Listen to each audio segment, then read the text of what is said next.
नमस्कार, आप देख रहे हैं जी पंजाब हरियाणा हिमाचल। मैं हूं संदीप सिंह। आज हम हिमाचल प्रदेश के बेहद खूबसूरत जोगिंद्रनगर शहर पहुंचे हैं और यहां की ऊंची पहाड़ियों पर एक ऐसा प्रोजेक्ट है जिसका इस्तेमाल पिछले 100 साल से किया जा रहा है।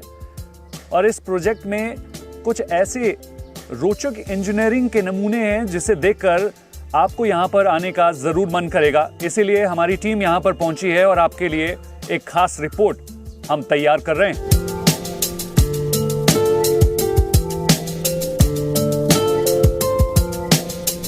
और इस वक्त हम लोग पहुंच चुके हैं 4000 फीट से ज्यादा की ऊंचाई पर इसके स्टार्टिंग पॉइंट पर। और यहां के बाद जो है वो असली रोमांच का सफर उसकी शुरुआत होने जा रही है। और इस रोमांच के सफर में क्या कुछ रोचक बातें इस प्रोजेक्ट से जुड़ी है, आइए आपको दिखाते हैं। चलिए, हम इस रोमांचकारी सफर की शुरुआत करने वाले हैं और इस वक्त हम लोग बफर स्टॉप पे हैं और यहाँ से इस खूबसूरत कैबिन में बैठकर जो है वो अब हमारे सफ़र की शुरुआत होगी। इस बफर स्टॉप से एडिट जंक्शन तक जाने के लिए किस तरीके के ट्रैक से गुजरना होगा उसकी पहली तस्वीर आपको दिखा देते हैं। मैं कैमरा पर्सन से कहूँगा कि एक बार पैन करके ज़रूर दिखाए कि किस तरीके से ये हॉलेज ट्रॉली जो है वो क्यों इतनी एडवेंचरस है, क्योंकि ये वर्टिकली जो है वो ऊपर की तरफ पहाड़ की तरफ लेकर जाएगी। और यही इसकी खासियत है, क्योंकि पूरी दुनिया में स्विट्ज़रलैंड के बाद भारत में इस तरीके की हॉलेज ट्रॉली का इस्तेमाल किया जा रहा है और लगभग 99 साल से ज़्यादा का समय हो चुका है। आज भी इसका इस्तेमाल रोज़ाना इस प्रोजेक्ट के लोग कर रहे हैं और इसका सफ़र बेहद रोमांचकारी है, क्योंकि ये इस तरीके की इंजीनियरिंग है जिसका इस्तेमाल 1925 के बाद यहाँ पर बने हाइडल प्रोजेक्ट के लिए किया जा रहा है।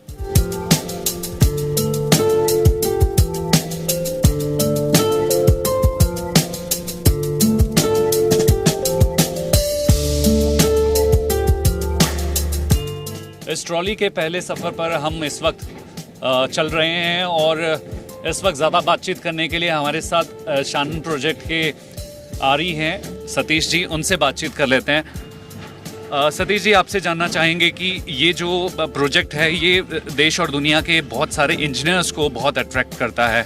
आप जब पढ़ाई कर रहे थे तब आपको भी कर रहा होगा। इस प्रोजेक्ट का स्टार्ट हुआ कब और कितने साल में ये कंप्लीट हो गया, इसके बारे में जानना चाहेंगे। ये लगभग 1924 में प्रोजेक्ट शुरू हुआ था और 1932 में जो है हमने जनरेशन शुरू कर दी थी।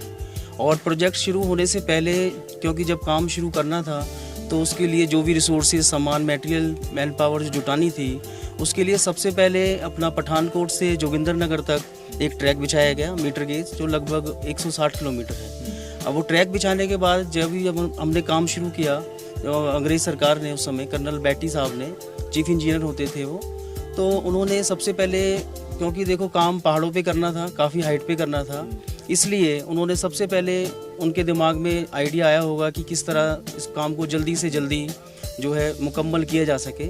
इसलिए उनके जो दिमाग की जो उपज रही होगी उस समय, तो उन्होंने मतलब ये ट्रैक पहले बनवाया, जिससे कि जो आप ये देख रहे हो पेन स्टॉक बनी हुई है, उसके लिए पेन स्टॉक बनाई गई जो कि सीधे अपना ऊपर जाती है। इसमें से जो पानी आएगा, पानी जो है हमारे पास जो है बिजली जनरेट करता है।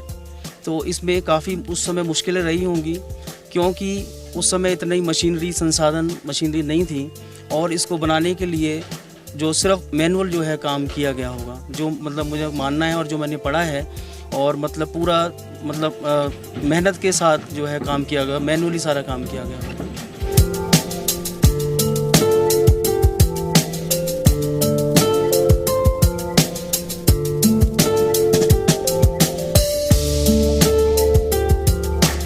बफर स्टॉप से एडिट जंक्शन तक पहुंचने के लिए जो है वो लगातार खूबसूरत तस्वीर हम आपको दिखाते जा रहे हैं, लेकिन अब एक इम्पॉर्टेंट सेक्शन पर हम इस वक्त पहुंच चुके हैं और यहाँ पर ये कैबिन जो है वो लगभग 30 डिग्री से 35 डिग्री के स्लोप पर जो है वो ऊपर की तरफ चल रहा है। और ऐसे में जो है किस तरीके से सफ़र की जो ये तस्वीर है वो हम दिखाने की कोशिश कर रहे हैं। और जाहिर तौर पर जैसे जैसे आप ऊंचाई पर चलते जाते हैं तो इस तरीके की तस्वीर यहाँ पर देखने को मिलती है। ज़्यादा बातचीत हम लगातार जो है वो सतीश जी से कर रहे हैं। सतीश जी, इस वक्त जो है हम लगभग 30 डिग्री से ज़्यादा के स्लोप पर हैं, और ऐसे में आप किस तरीके से देखते हैं कि मैकेनिज़्म जो है इसका वो किस तरीके से इम्प्लीमेंट किया जाता है? सर ऐसा है, अगर हम इसको रोड से कंपेयर करते हैं तो कोई भी व्हीकल रोड के ऊपर अगर हमें लेके जाना है तो 14 से 15 डिग्री तक हम उसको अपने जो नॉर्मली जो इंजन होता है वो गाड़ी को खींच लेता है। पर क्योंकि यहाँ पर स्लोप बहुत ज़्यादा है, 30 से 32 डिग्री है, तो वहाँ पे वो सिस्टम यहाँ पर आके वो सिस्टम फेल हो जाता है। क्योंकि इतने एंगल पे अगर हम कोई व्हीकल को चढ़ाते हैं तो हमें प्रॉपर फ्रिक्शन की ज़रूरत है।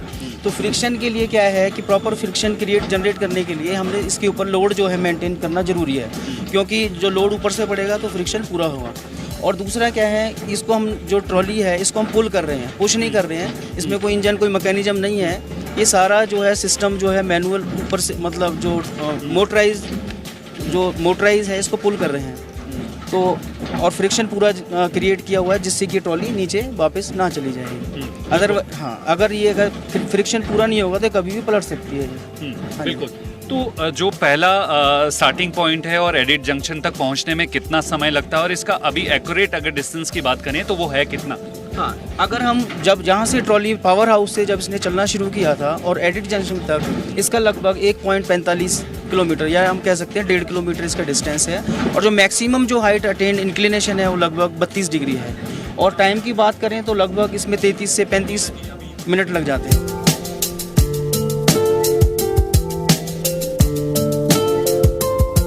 इस हाइडल प्रोजेक्ट में ये पॉइंट क्यों इतना इम्पोर्टेंट है? सर एक्चुअली इसको हम 18 नंबर बोल देते हैं।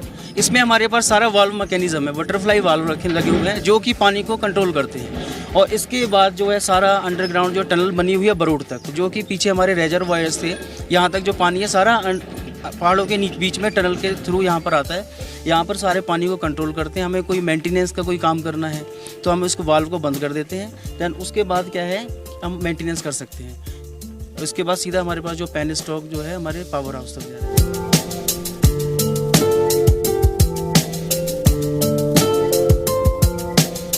अपनी इस खास रिपोर्ट में कहा था कि ये इंजीनियरिंग का मावल है, और इस मावल की मौजूदा तस्वीर क्या है वो हम आपको लगातार दिखा रहे हैं। तो चलिए अब इस हमारे सफ़र के दूसरे पड़ाव की तरफ अब हमें बढ़ना होगा, क्योंकि अब हम लाइन को चेंज करेंगे। यहाँ से अब दूसरी तरफ को जाएंगे, और ये दूसरी तरफ की लाइन जो है अब हमारी टीम को इसके दूसरे पड़ाव की तरफ लेकर जाएगी। तो आइए चलते हैं।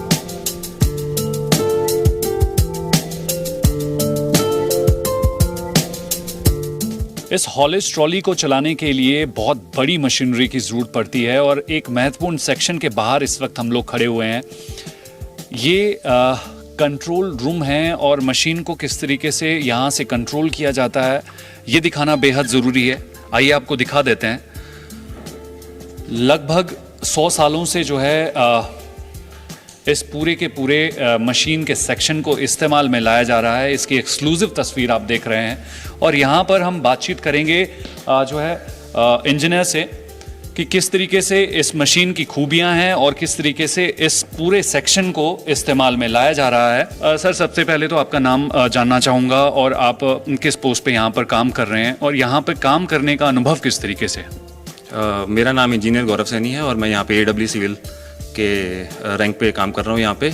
और बहुत अच्छा एक्सपीरियंस रहा मेरा जी। इंजीनियरिंग मार्वल है ये, और बहुत कुछ हमें यहाँ पे सीखने को मिला है यहाँ पे काम करके। बिल्कुल। साथ ही बातचीत में हम ये जानना चाहेंगे कि इस पूरी मशीनरी के बारे में जो है वो ज़रूर बताएं कि किस तरीके से इसका रखरखाव रहता है, क्या इसकी कैपेसिटी है, और किस तरीके से इसको रोज़ाना इस्तेमाल में लाया जाता है। जो ये सेक्शन अभी आप चल के आए हैं, ये बेसिकली हमारी 1.6 मीटर लेंथ है इसकी, से 1.6 किलोमीटर लेंथ है इसकी। और इसको यहाँ से हमारा जो विंच ऑपरेटर है यहाँ से वो ऑपरेट करता है। ये इसका गियर सिस्टम है, और ये इसका ब्रेकिंग मैकेनिज़्म है। और जो ये मशीनरी है इसको 100 साल हो चुके हैं, मतलब ये इंग्लैंड से यहाँ पे आई थी।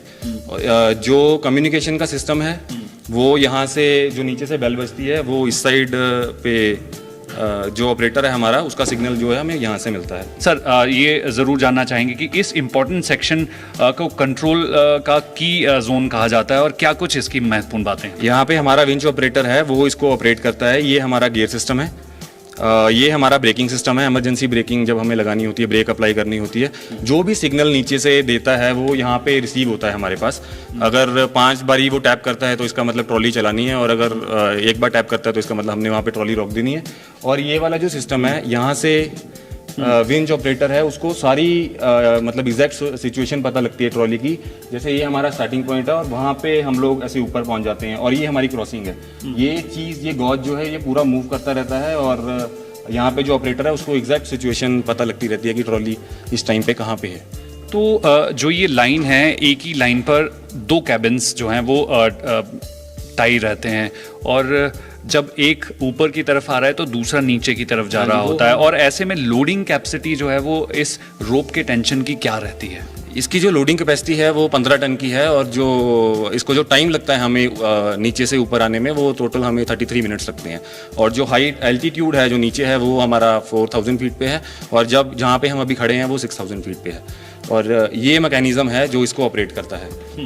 ये बेसिकली हम लोग यहाँ से ये पुली बनी है हमारी, एक रोप जो है वो नीचे की तरफ जाती है और दूसरी रोप इसको ऊपर की तरफ खींचती है। यहाँ पर आप देख सकते हैं कि यहाँ पर मेंशन किया गया है कि date of installation of winch machinery 1928।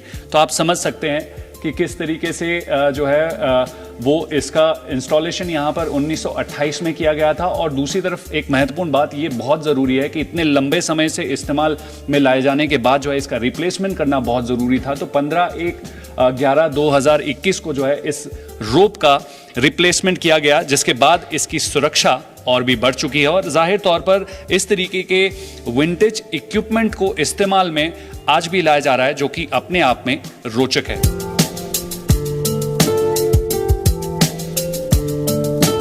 समुद्र तल से 4000 फीट की ऊंचाई पर से हमने अपने सफर की शुरुआत की थी, और इस वक्त हम लोग 6000 फीट की ऊंचाई पर पहुंच चुके हैं। पहले पड़ाव को पार करने के बाद अब हमारा जो है वो सफ़र का दूसरा पड़ाव है, और उसके लिए हमको लाइन चेंज करनी होगी। जिस तरीके से यहाँ पहुँचने के बाद क्या तस्वीर है वो आपको दिखा देते हैं।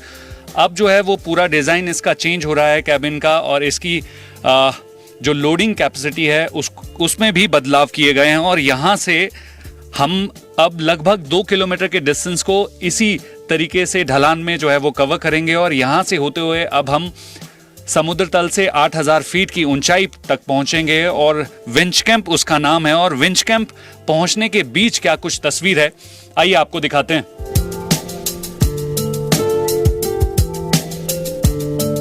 हम लगातार जो है वो इस प्रोजेक्ट के इंजीनियर से बातचीत कर रहे हैं, जो कि अभी फिलहाल इस वक्त यहाँ पर तैनात हैं।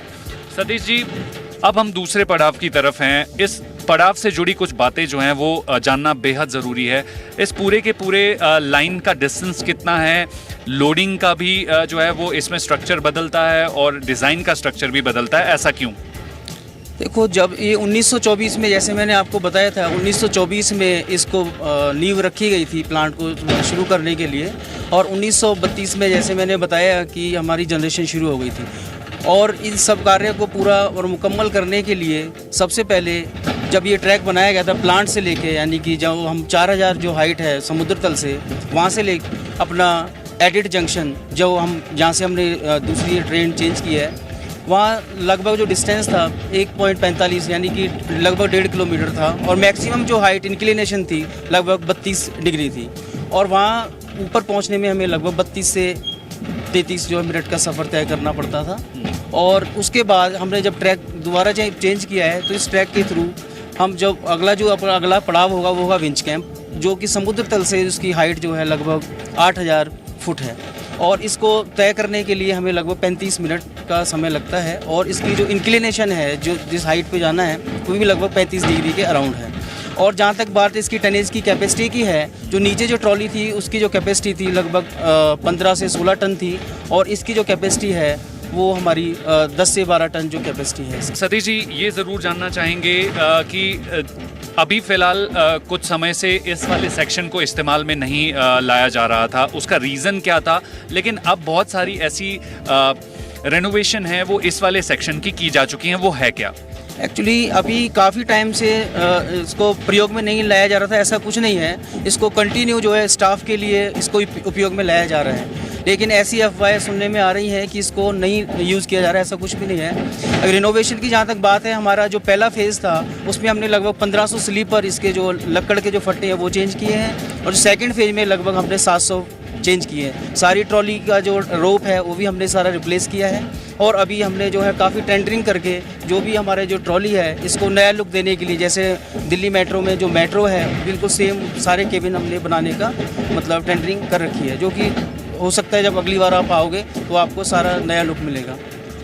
एक चीज़ और पूछना चाहेंगे, इस पूरे कैबिन में जो है कितने लोग बैठते हैं, और बाकी का पीछे का इसका सेक्शन है कितने लोग एक बार में बैठ सकते हैं? सर फिलहाल तो बैठने की जहाँ तक बात की जाए तो सिर्फ स्टाफ ही हमारा जाता है, पर हम इसको थोड़ा इसकी कैपेसिटी एनहांस कर रहे हैं जिसमें कि 10 से 12 लोग एक बार में जा सकें।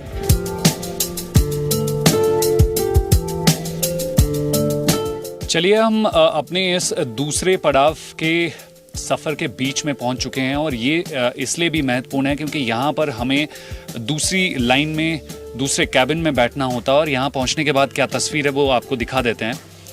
जिस कैबिन में हम आए थे अब यहीं तक उसमें सफ़र जो है हमें पूरा करना है।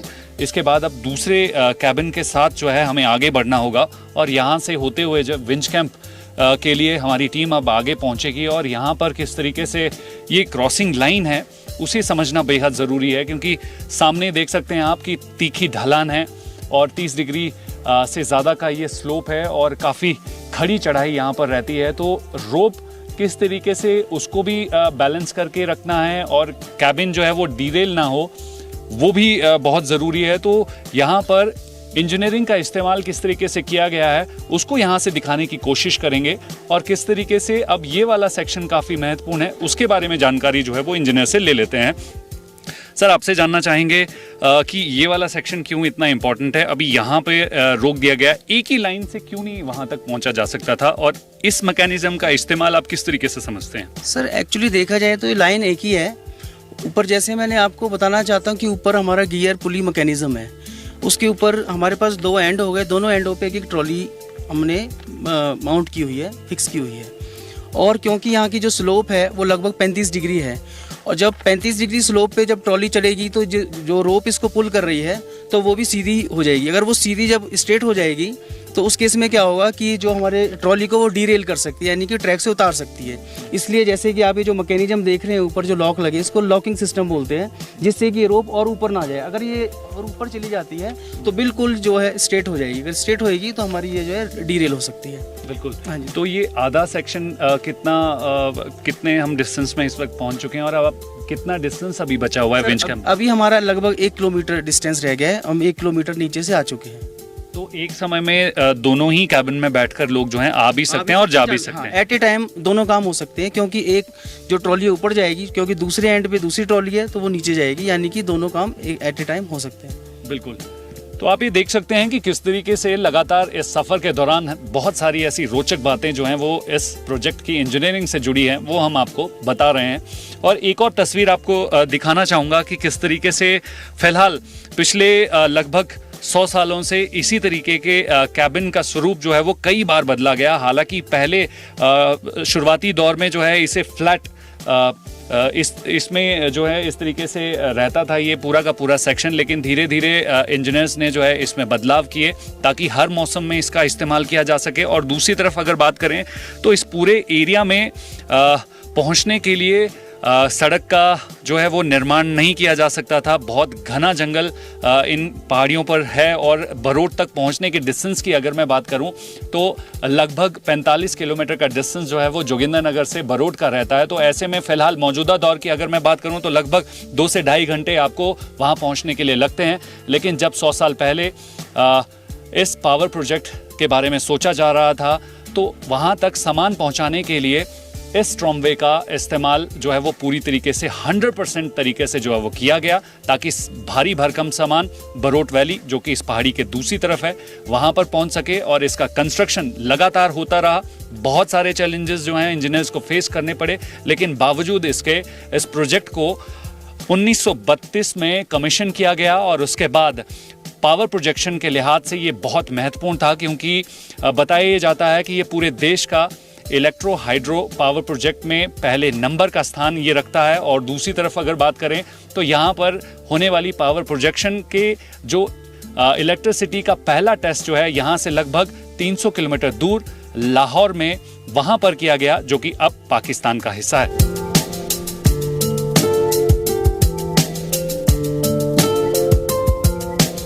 इस पूरे ट्रॉमवे को चलाने के लिए कम्युनिकेशन बेहद ज़रूरी है, क्योंकि जब ये 100 साल पहले बना था तो उस दौरान नेटवर्किंग करने के लिए जो है वो ज़्यादा इक्विपमेंट मौजूद नहीं थे। तो उसमें भी इंजीनियर्स ने जो है वो इस इशू को सॉल्व करने की कोशिश की और एक ऐसा मैकेनिज्म डेवलप किया ताकि इसमें जितने भी इसकी लाइंस हैं उसके कंट्रोल रूम्स आते हैं, तो वहाँ पर किस तरीके से कम्युनिकेट किया जाए उसके लिए एक अलग तरीके की लाइन बिछाई गई। मैं वो लाइन को दिखाना चाहूँगा, उम्मीद करते हैं कि यहाँ पर जो है वो दिखाई जा सके, क्योंकि बहुत मुश्किल है इस पूरे स्थान में कवरेज करना। बहुत सारे स्टीप पोर्शंस हैं, तो इस तरीके से इस पूरे के पूरे 10 किलोमीटर में जो है वो अलग से लाइन बिछाई गई कम्युनिकेट करने के लिए, ताकि कई बार ऐसा होता है कि जब भी आप इस कैबिन के बीच सफ़र कर रहे होते हैं तो सामने से जानवर भी आते हैं और बहुत सारी अलग तरीके की टेक्निकलिटी इशू अगर आ जाएं तो किस तरीके से कम्युनिकेशन करके ब्रेकिंग करनी है या मूवमेंट करनी है, कंट्रोल रूम में किस तरीके से जो है इसमें संदेश देना है, वो दिखाना बेहद ज़रूरी है। मैं चाहूँगा कि इस कैबिन में जिस तरीके से संदेश देते हैं एक बार आप प्लीज़ करके दिखाएं कि जिस तरीके से एक बहुत बड़ी छड़ी है और यहाँ से इस तरीके से इसको टच करने के बाद कंट्रोल रूम को मैसेज जा चुका है और कुछ ही सेकंड में जो है अब यहाँ से सिग्नल जाने के बाद अब ये कैबिन ऊपर की तरफ चलेगा। तो आप ये देख सकते हैं कि धीरे धीरे अब ये रोप्स की टाइटनेस को देखकर आप समझ सकते हैं कि इस तरीके से अब कैबिन चलना शुरू हो चुका है। सर, आपसे जानना चाहूँगा कि इस मैकेनिज्म को किस तरीके से आप देखते हैं, क्योंकि ये अपने आप में यूनिक है, कम्युनिकेशन बहुत इंपॉर्टेंट है इस पूरे के पूरे सेक्शन को चलाने के लिए। जैसा कि आप जानते हैं, जब ये प्रोजेक्ट बना था तब हमारे पास कम्युनिकेशन का कोई साधन नहीं था। आज के टाइम पे भी जब हम लोग विंच कैंप जाते हैं वहाँ पे कोई नेटवर्क नहीं है, कोई कुछ नहीं है, तो ट्रॉली को रोकने या चलाने के लिए हमें ये इलेक्ट्रिकल सिग्नल देना पड़ता है यहाँ पे। और उसकी मेंटेनेंस के लिए भी हमारे पास एक स्टाफ है, उस लाइन स्टाफ है हमारे पास, वो इसकी हर साल मेंटेनेंस करते हैं। इसके जो झाड़ियाँ जुड़ियाँ होती हैं जो लाइन पे, उसको हम लोग कटिंग करते हैं, ट्री कटिंग करते हैं। और सिग्नल जो है वो हमें जब चलानी होती है तब यहाँ 3 या 5 सिग्नल देते हैं हम, और जब हमें रोकना होता है तो हम एक टैप करते हैं तो ट्रॉली रुक जाती है। तो ये आप समझ सकते हैं कि किस तरीके से यहाँ पर कम्युनिकेशन करने के लिए एक सिस्टम को डेवलप किया गया और आज भी ये सिस्टम जो है वो इस्तेमाल में लाया जा रहा है। चलिए अब हम अपने सफ़र के अगले पड़ाव की तरफ बढ़ते हैं और वहाँ पर किस तरीके से पहुँचने के बीच क्या कुछ हमें देखने को मिलता है वो आपको दिखाने की कोशिश करेंगे।